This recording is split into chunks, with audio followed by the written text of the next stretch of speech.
ئێمە وەکو فەرمانبەرانی سەرۆکایەتی زانکۆی چەرموو لەگەڵ فەرمانبەرانی هەرسێ کۆلێجەکەی زانکۆی چەرموو بڕیارمان داوە کەوا بایکۆتی دەوام ڕابگەێنین لەبەر نەبوونی بژێوی ژیانمان، لەبەر نەبوونی موچەکانمان کە شایستەیەکی مستحقی خۆمانە کە ئێمە دەواممان کردووە لە هەفتەیەکە ڕۆژێک دوو ڕۆژ داواممان کردو نەمان هێشتۆ کارەکانمان ڕابوەستێ.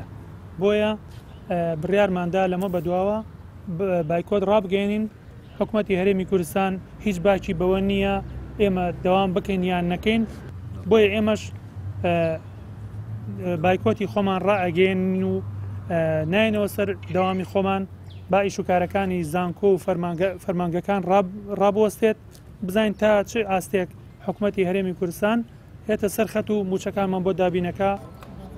وەک معلومی جەنابتانە ئەم دواکەوتنی موچەیە هەموو هەرێمی کوردستانی کردوێتەوە لە کاتێکا بینین حکوومەتی بەغدا و ناوەندی هەوڵی چاکردنی ئەدات ئەمانە ئێرە دەستان تێ خستووە نایەن چاک بێت. ئەمانە هەمووی فەرمانبەر زیاتر تووڕاکات. ئەو موچێشی کە دواکرد بە 50 ڕۆژ جارێک 55 ڕۆژ جارێک ئەو بۆ خۆی گرفتێکە قورسایەکی زۆرێک سۆتە سەر موچە خۆران وامان لێکە کە ئێمە ناتوانین کەسابەتێکیشکن چونکە دەستگیرا و ئەبین ناتوانین یەکیشێکی تری جێبەجێکین.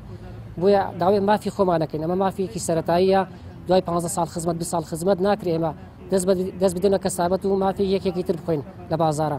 ئێمە لەگەڵم پیشاڕاتینە بە پیشێکی پیرۆزێ زانین 500 میلاکمان هەیە بە مامۆستا فەرمانبەرەوە 3 کۆلێجین جگە لە کۆلێجی سنتەر و ئێوارانەکانیش.